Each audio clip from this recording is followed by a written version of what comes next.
Buenas tardes, bienvenido y bienvenida a todos los presentes a este salón de actos del edificio Diego Salinas. Para quien no me conozca, que yo creo que todos me conocéis, pero bueno, soy Rocío Fernández, la concejal del Ayuntamiento de San Roque de la red de biblioteca.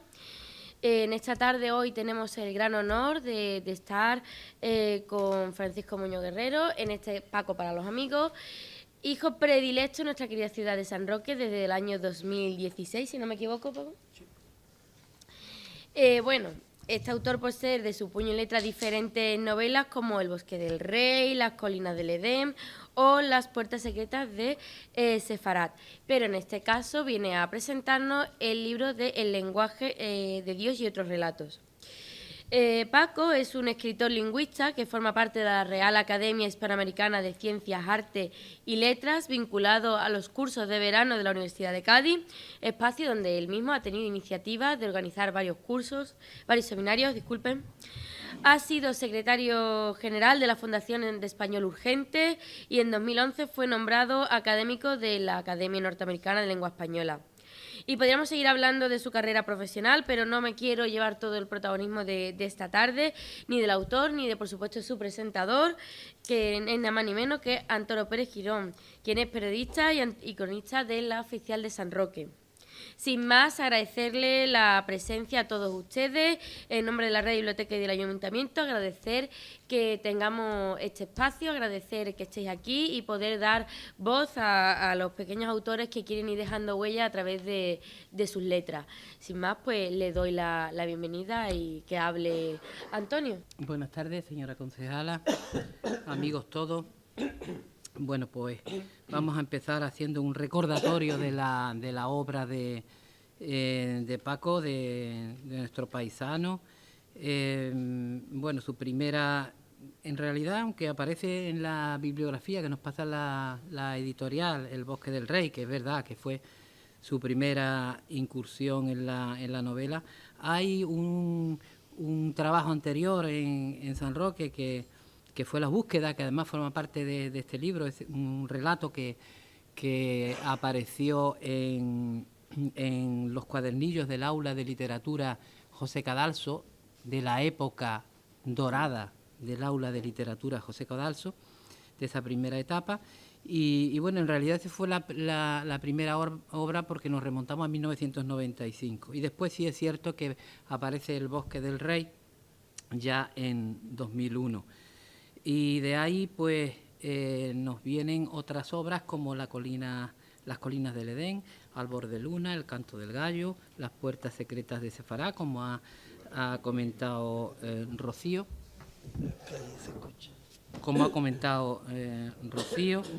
Y después aparecen también trabajos suyos en antologías como Muelles de Madrid, Cuentos sanroqueños, Los académicos cuentan, Tras las huellas del dragón, una antología de relatos de dragones, Una mirada al infierno, una antología demoníaca, y en el campo del lenguaje la obra Eso no se dice. Y bueno, ahí también hay que destacar que fue traductor del gallego al castellano de la obra de Carlos Reigosa, Al otro lado de la montaña. Bueno, esto es una somera o un somero repaso sobre la obra de Paco. Y bueno, entrando un poco en materia, en el magnífico prólogo escrito por otro escritor sanroqueño, Pepe Reyes Fernández, para El lenguaje de Dios y otros relatos, que es el libro que hoy nos congrega en esta reunión, se refiere Pepe al rito ancestral de reunirse para contar historias. Y no duda en afirmar que Francisco Muñoz Guerrero responde, sin saberlo, a esa estirpe ancestral de contadores de historias, a esa antigua genealogía de pates y bardos propicios a desentrañar los arcanos misterios del oráculo. En efecto, el escritor nos convoca a la lumbre de la palabra, capaz de contar historias. En las páginas de este libro se dan cita 18 relatos, 10 de ellos anticipados en distintas publicaciones. Ya me he referido a la búsqueda, que abren mundos diversos. Mundos que no dejan indiferentes a quienes acceden a ellos. Nos muestra Paco Muñoz un escenario lleno de sensaciones y de variados registros. Nadie como él nos habla de rincones secretos y malditos, del legado de poetas, geógrafos o astrónomos, de libros perdidos y papeles celosamente guardados, de terribles secretos por desentrañar, de muertos que no saben que lo están, de aires monacales, de ángeles y demonios, de cómo habitar, en definitiva, la leyenda.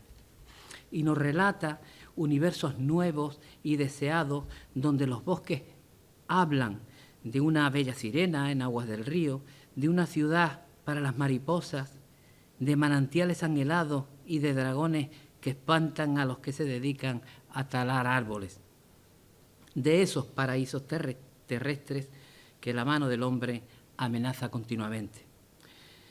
Porque sobresale en esas historias una llamada a conservar la naturaleza, un compromiso claro contra la insensatez humana. Y también es un viaje al interior, es un mundo de preguntas, en una apuesta por la esperanza en todo momento, la esperanza de que todo puede cambiar si la persona cambia, si ahora es capaz de encontrar respuestas ante todo, de ver y hacerse parte del entorno, de tornar la búsqueda y a veces la inquietud por el pan sensorial de la vida. En el fondo, es el predicamento de la bondad y de la paz, y de esos mundos desconocidos. Paco se desplaza y los hace tangibles, pero sin perder el norte. En el relato El Mirador nos sitúa en San Roque, en una historia real de la que Paco me habló en más de una ocasión. Un hecho familiar que pudo ocurrir y seguro acaeció en otros lugares de España. Una España de un tiempo de muertos insepultos, muchos reales y otros espiritualmente muertos. De una España de la que este año precisamente alcanza el 50 aniversario de la muerte del dictador Franco, aunque no del inicio de la democracia, y eso hay que destacarlo, pues todavía quedaba un trecho tortuoso y hasta sangriento antes de alcanzarla. Un relato que me he permitido enlazar con el presente, en un país con el derecho a enterrar a sus muertos y, ¿por qué no?, a sus propios fantasmas. Sabe Paco encontrar el pretexto lírico, escudriñar en el suceso cotidiano, con versatilidad narrativa, ofrecer una prosa ágil y un dominio de los aparejos verbales. El narrador le saca punta, incluso fruto, al silencio y al murmullo. Al final la vida está alrededor y puede atraparse cada momento en un alarde intemporal de arquitectura. Recoger las sensaciones, los olores. En realidad nos invita a un viaje, a transitar a través de las palabras que constituyen una historia. A esa mirada minuciosa une siempre, no en vano, fue secretario, como se ha dicho aquí, de la Fundación del Español Urgente y director de la revista lingüística Donde decía, una llamada de atención a la importancia del idioma. Lo hace con un pulido uso del lenguaje. Sí, un mundo poderoso, coherente en su desarrollo y bien estructurado.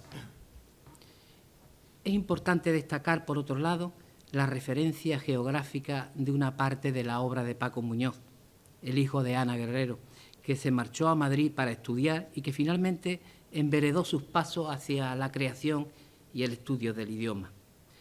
Para él, su pueblo, el Roquedo, en sus textos, significó el refugio deseado, el cobijo de su entrañable memoria personal, el lugar para revivir la aventura donde aprendió el lenguaje de la naturaleza, y cuyo punto de arranque estuvo en el Bosque del Rey, que hemos mencionado también al principio de este acto, editado en la fenecida Fundación Municipal de Cultura Luis Ortega Bru, que abriría la colección de narrativa Paralelo 36 que Juan Gómez Macías y este que le habla pusimos en marcha allá en 2001. Al final ocurre siempre. Hace poco leía o releía los cuentos romanos de Alberto Moravia, que el autor retorna a su raíz, a la matriz de la tierra. Así, en el relato La Cuesta del Amanecer, escribe: la plaza de la iglesia, solitaria a esas horas, lo envolvió en el ambiente perfumado por el aroma del viejo jazmín que cubría la verja del atrio.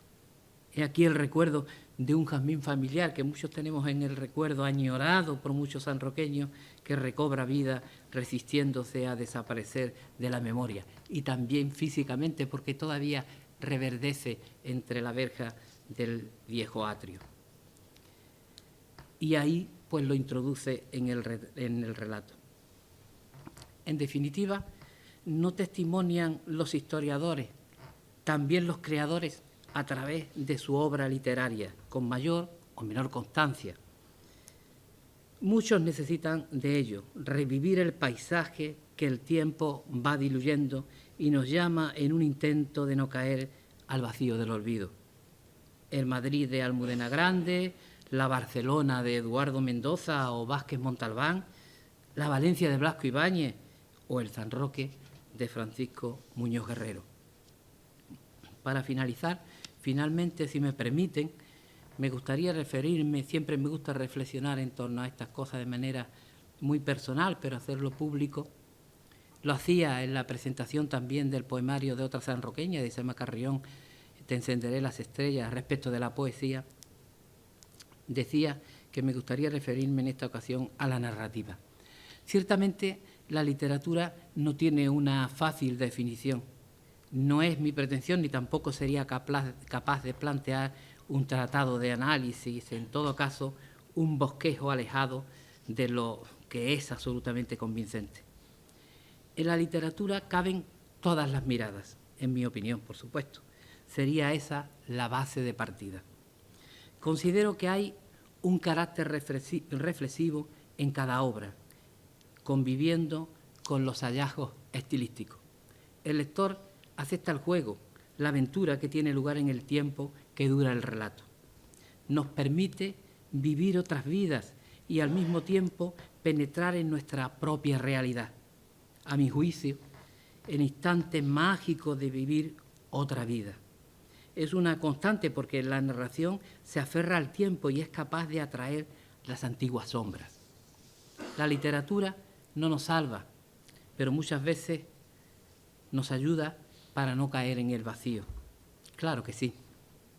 Quiero decir que a pesar de las renuncias que impone la vida, siempre hay una cosecha esperando en los días, una oportunidad para acortar las distancias. Escribir, a veces, crea una metáfora de la existencia. Las cosas existen porque las sentimos. El relato es en sí una atmósfera que nos envuelve. En ese recorrido puede vislumbrarse el efecto de la luz y la posibilidad de ahondar en ella, comprobar el designio aceptado de los personajes, gente apacible o agitada.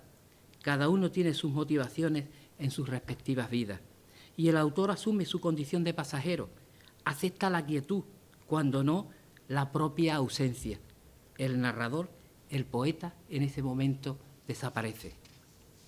He aquí todo ello en una nube multicolor.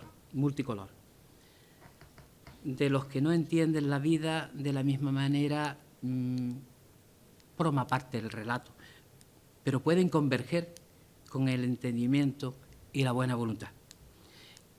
Es el encuentro en torno a la lumbre que contaba Pepe Reyes en ese magnífico prólogo que yo les hablaba, donde unos hallarán asombro, misterio, otros encontrarán alegoría, notas de humor, leyendas y sobre todo una apuesta por la buena literatura y una proclamación de la vida. Gracias por esta nueva obra, Paco, y que comienza a andar. Muchas gracias. Bueno, yo, después de las hermosas palabras de Antonio, la verdad es que me siento un poco cohibido. Cohibido porque yo he venido a presentar un libro, pero la lección de buena literatura que nos ha dado mi queridísimo amigo Antonio. ¿Cuántos años hace que nos conocemos, Antonio? Un montón, mejor no decir. Más de 10. Más de 10. El libro que hoy presentamos aquí, El lenguaje de Dios, que es este que lo veis ahí abajo, es un libro iba a decir multicolor, pero no es multicolor, digamos que es multitudinario en el sentido de que son 18 historias con una falta de conexión aparente entre ellas, pero que en el fondo, en las 18 subyace lo mismo. Las distintas formas de entender la forma de expresarse por una parte y por otra parte el deseo de querer contar algo. Ha citado Antonio antes lo del aula de literatura. En este cuadernillo, cuando yo leí, invitado por Juan, un relato,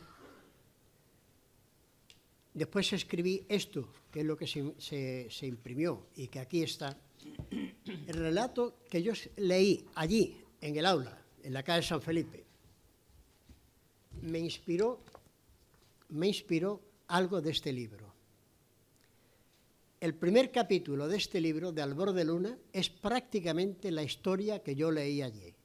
¿Tenía que ver una cosa con otra? Pues no, sencillamente, y esto es una opinión muy personal, cuando nos ponemos a escribir, los elementos más inverosímiles, las situaciones más simples o las más complicadas, con muchísima frecuencia nos van sugiriendo otras, se van encadenando. En este libro aparece una historia que se llama La búsqueda, que la búsqueda no es ni más ni menos que una alegoría que yo empecé en su día, perdón, a escribir como si fuese un poema, pero me di cuenta de que era una solemne tontería y lo convertí en una narración. Una alegoría que parece una serie de situaciones un tanto extrañas, que es la historia de una persona que sale a buscar ni más ni menos que las fuentes del mar con R, no del mal, que en definitiva el mar tiene su fuente. Las fuentes del mar no son otra cosa que los ríos, son las que le dan los nutrientes y demás. Y hay todo un camino, hay todo un peregrinaje por las situaciones más complicadas, según él lo cuenta, que no voy a reventar, porque está en el libro, para al final concluir de que seguimos maltratando aquello que nos sustenta, aquello que nos da cobijo, aquello que nos permite dormir bien, que nos permite comer, que nos permite pensar, que nos permite amar. Nos estamos cargando el medio ambiente. Aquí ya se habla de eso, esto se escribió hace 20 años. Yo no tengo vocación de profeta, ni soy profeta, ni muchísimo menos. Que cuando yo escribí, hice alusión a esto aquí, y ha habido científicos que lo habían contado hace muchísimo tiempo, bastante tiempo. Pero bueno, me gustó y lo incluí, está incluido en el libro de relato. En el primer capítulo, como digo, está también inspirado en una lectura. En el Canto del Gallo, aparece la protagonista de la novela, me vais a permitir que lo saque, está en la página 170 y algo, no lo voy a decir para que lo leáis, aparece con un libro que habla de un bosque, una especie de bosque encantado, donde la leyenda contaba que había un pueblo de elfos, que el autor del libro que cuenta eso llamaba Elfinos, y la autora está leyendo el libro en la que aparece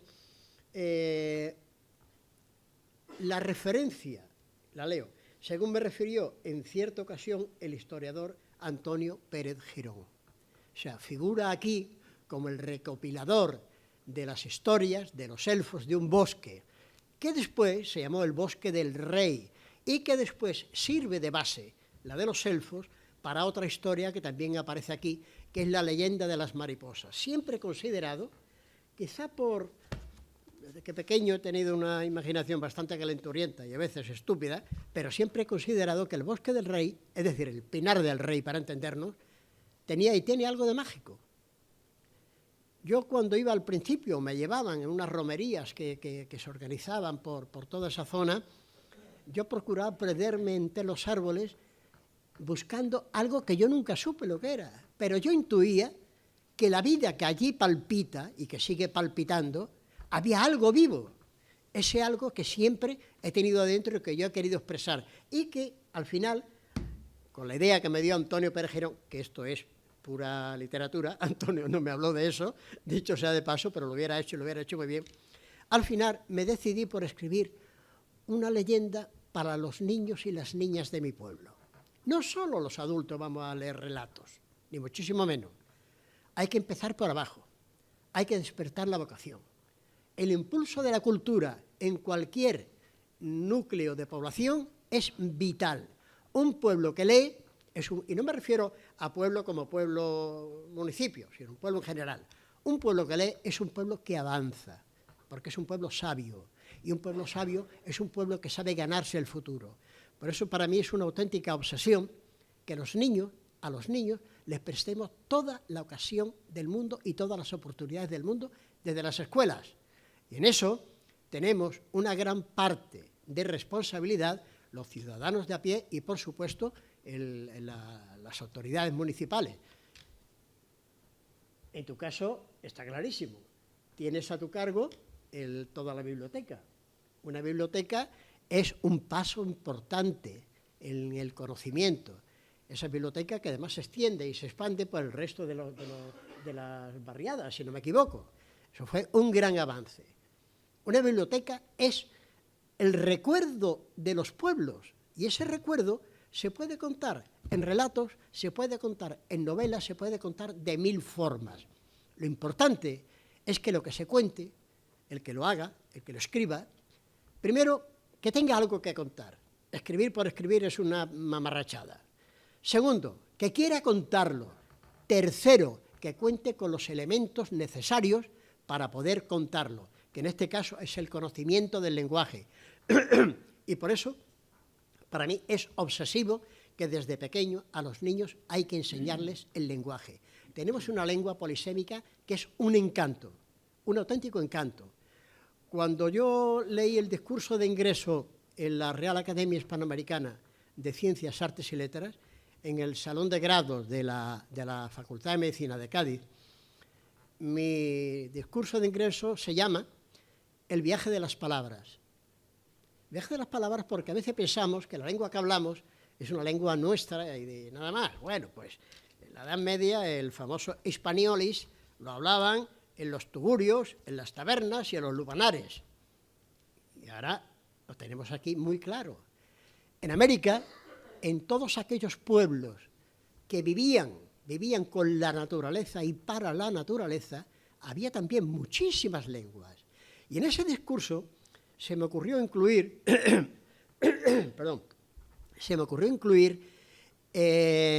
una serie de palabras en un relato tontísimo, porque era muy simple. Es la historia de un señor que tenía que preparar la comida porque su mujer, que era profesora, tenía clase y ese día libraba, y después él tenía que ir a presentar el libro de un amigo.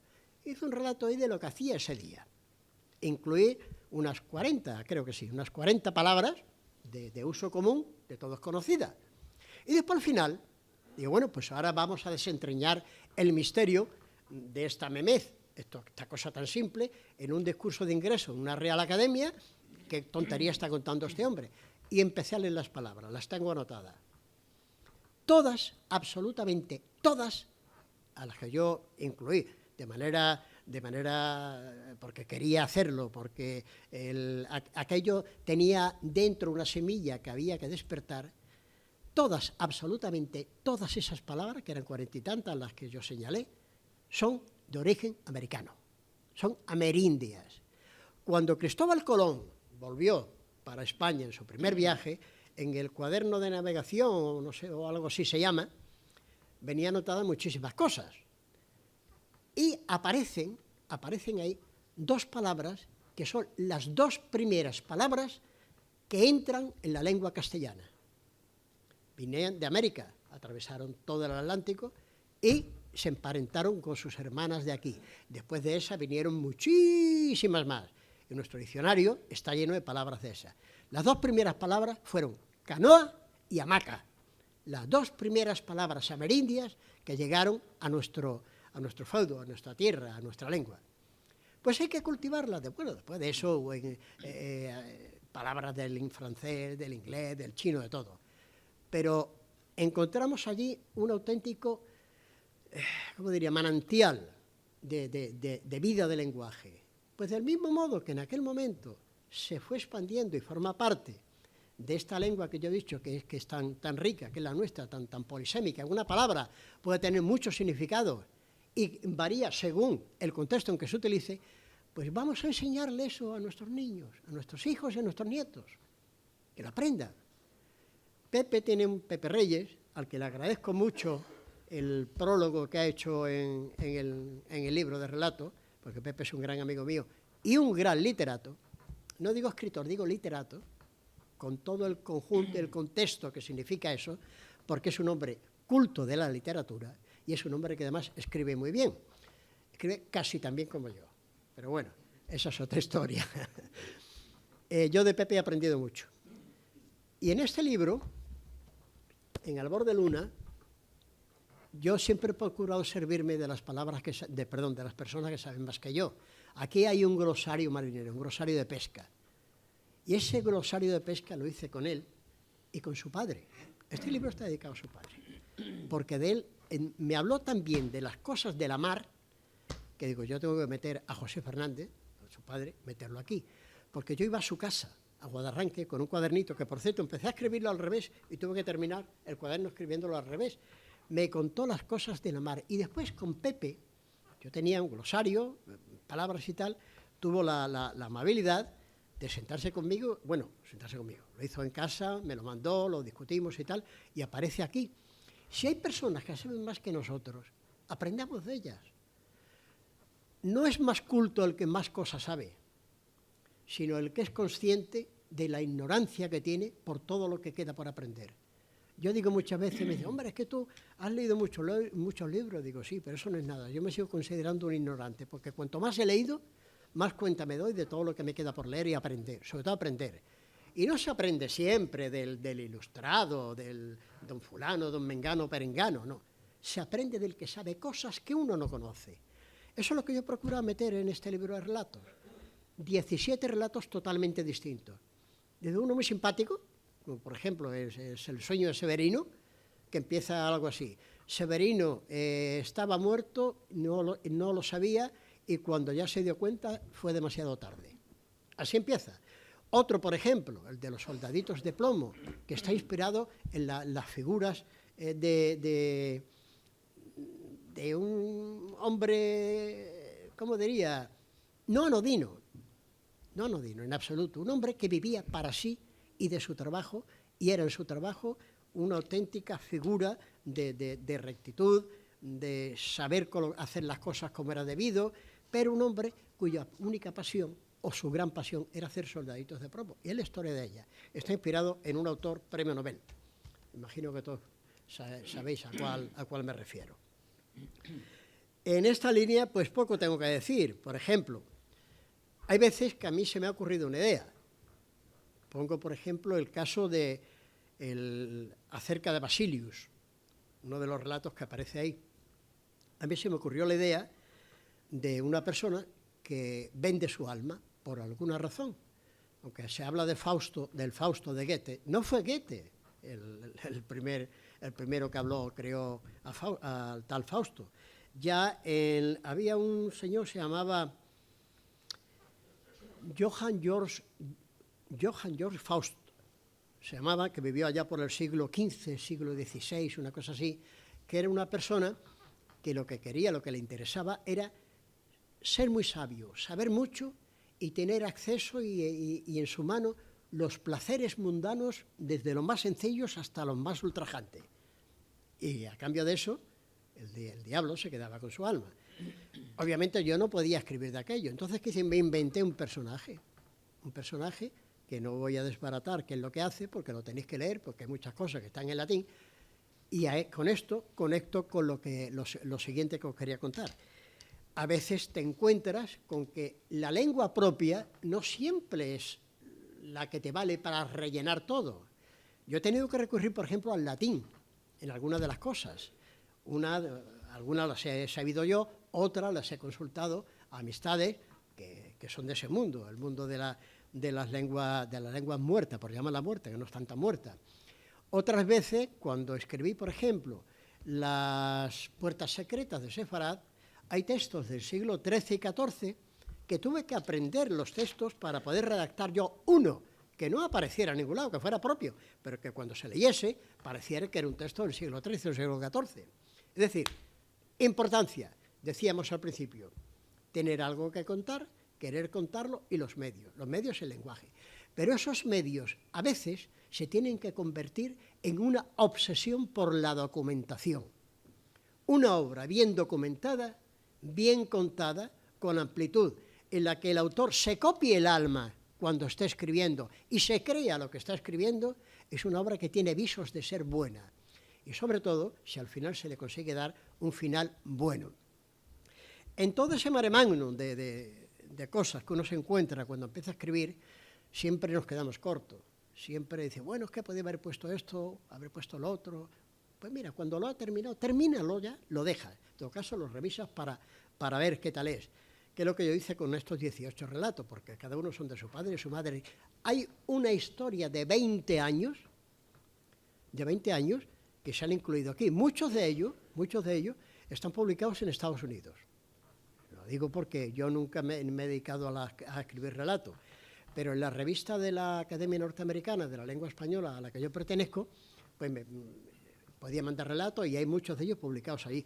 También se publicó una obra, una editorial estadounidense que se llama Axara, que se llama Los académicos cuentan, y ahí me pidieron un relato también. Creo que ahí fue donde incluí el de Basilio, se les cita, porque es una cosa como oculta.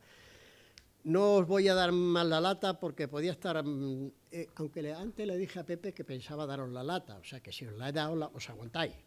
No vamos ahora a volvernos atrás. Yo lo único que os pido es que en la medida de vuestras posibilidades, en las personas que estén a vuestro alrededor, sobre todo los que dependan de vosotros, no solamente porque sean hijos o nietos, sino que dependan también en el afecto, en la relación afectiva, que los impulséis a leer y que los impulséis a estudiar, que los impulséis a aprender de la cultura, que la cultura es un bien que vale más que nada, porque nos sirve para entender a los demás, para entender nuestra historia y sobre todo para tener una esperanza en seguir aprendiendo cosas. Muchísimas gracias.